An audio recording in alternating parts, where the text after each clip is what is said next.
2019 को मेरी शादी सैयद नसीर से हुई थी, जो मादनापेट के रहने वाले हैं। शादी के बाद से ही चुल्लों के डिमांड शुरू हो गए थे पैसों के वास्ते।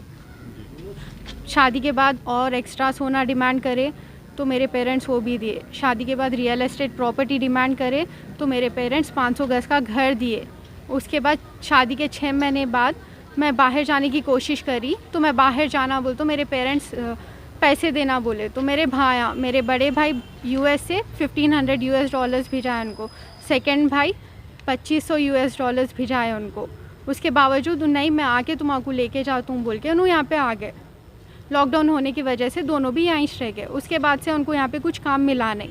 मैं प्रेग्नेंट थी, उसके बावजूद भी उनके पास कुछ काम नहीं था तो मैं कोविड में ड्यूटीज़ करके उनको पैसे देती थी। जब तक मैं पैसे दी सब अच्छा था, पैसे ले रहे थे, 5-6 लाख रुपए ले लिए। मैं शेयर मार्केट में बिज़नेस कर दूँ बोल के 3 लाख रुपए लेके वो पैसे भी डुबा दिए। फिर भी मैं खामोश थी, कुछ काम करेंगे अब नहीं तो कभी करेंगे, काम करेंगे, बिज़नेस करेंगे बोल के। उसके बाद जब बॉर्डर्स खुलना शुरू हुए तो उन्होंने फरमाइश रखी कि तुम्हारे पेरेंट्स के पास से 15 लाख रुपए लेके आना, मेरे को बाहर जाना है।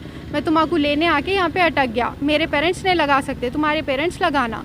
बोली मेरे पेरेंट्स तो नहीं लगा सकते 15 लाख। तो अल्लाह मेरे ऊपर मारम तोड़ी शुरू कर दिए। मैं हॉस्पिटल में जॉब पे थी तो उन हॉस्पिटल को आके मेरे को वहाँ से झगड़ा करके घर को लाके घर में बंद करके उसके पेरेंट्स, भाई बहन सब जने मिलके मेरे ऊपर मारम तोड़ी करे। तो मैं जब ही वो घर में से 100 डायल करके पुलिस कंप्लेंट करी मादनापेट को। तो मादनापेट पीएस में कंप्लेंट करे, हमारी बेइज्जती करे, अब हम ये बच्ची को नहीं रख लेते बोल के अल्लाह मेरे को 1 साल से हमारे अम्मा के घर पे छोड़ दिए। उस वक्त पे मेरे पास 6 महीने का बच्चा था मेरा। 1 साल हो गया, 1 साल से उन्हें आना कर रहा। ये इंसिडेंट जून में हुआ, जून 2020 में हुआ, 21 में हुआ, जून 2021 में।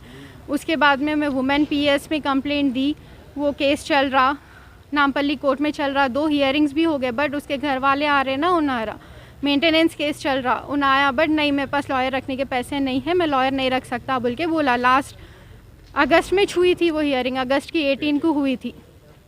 आया, अब उन्हें आज मेरे को 10 बजे मालूम हुआ कि उसका रिसेप्शन चल रहा हिल्टन फंक्शन हॉल में, उन्हें कल शादी कर लिया बोल के। अब मेरे पास 2 साल का बच्चा है, मैं 1 साल से उसका वेट कर रही हूँ। उन्हें आता आज नहीं तो कल सुधरेगा, उसको रियलाइज़ हुएगा मैं उसके साथ क्या करी, उसका बच्चा है बोल के। अब उन्हें दूसरी शादी कर लिया। अब मेरी ज़िंदगी का क्या, मेरे बच्चे की ज़िंदगी का क्या। उसके घर कैसा मालूम हुआ? हमारे मामू से मालूम हुआ। हमारे मामू उसको गाड़ी में जा रहे तो देखे, जब मालूम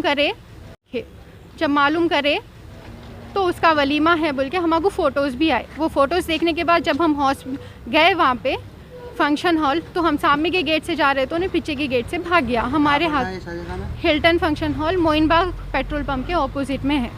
ये पीएस में कंप्लेंट करी आप?